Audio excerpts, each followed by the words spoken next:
the hardest sound I ever had to do was the I've been asked to do a stomach growl.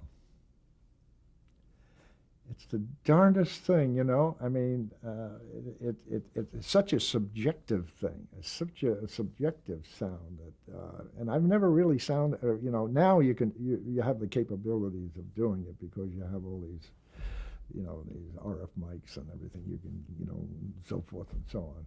But in those days, you know, and I used to get it, you know, quite a few times on the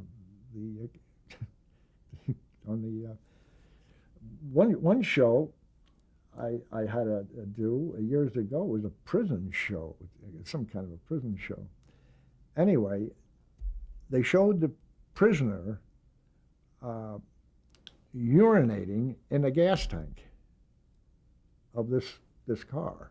Now they wanted the sound of this car to run out of the gas as if it had a urine in the gas instead. So it was supposed to be funny. Make a funny sound for a car that has urine in its gas tank. So that was a difficult sound.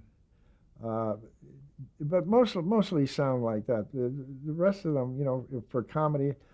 Oh, well, I think about it. I did this thing with Bob Hope, a gunshot, a simple gunshot, and Bob Hope was supposed to be a mobster, and he goes into this nightclub, and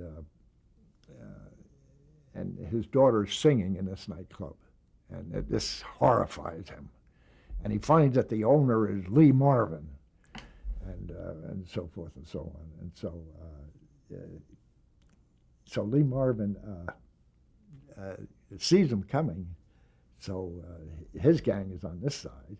So he says, "Shoot!"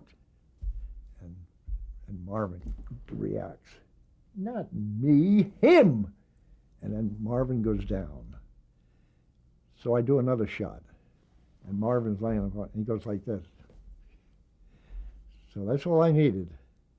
So I didn't do any more because if I did, the control room would scream. No, don't do that. That's not funny. That's not funny. So anyway, during the taping, the audience is in the studio and so forth, and they go, gunshot, pow! Marvin gets down, pow! His leg is up, pow! Another leg is up. Bang! Well, we played that, and the audience just died. And Marvin played it to you know, so you have to know when to get out, and you had to know what, but it was just perfect. But all the time I was doing that, the control room was just screaming, "You'll never do the show again. You're lucky if you're going to have a job." And it went on and on and on and on and on and on. And the same thing happened to Johnny Carson, although that wasn't me. He did this little sketch in rehearsal, and it wasn't funny, and he didn't get any laughs from the crew, so he knew it was going to die. But anyway, he didn't have anything else to do, and it was a stuffed animal, a stuffed dog on the set for some reason. So when he didn't get any laughs, he kicked the dog, you know. So on air,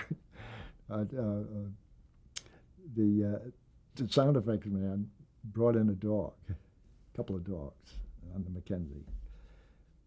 So on air, he knew that Carson would do that because that's the only thing that got a laugh from the audience. So on air, Carson went, you know, the joke, ba ba ba ba ba, boom. It's all your fault, boom. Johnny almost died. He jumped a mile, and then he went back and he kicked it again, and of course he played it, and the audience just, of course, the sound effects man never worked the show again.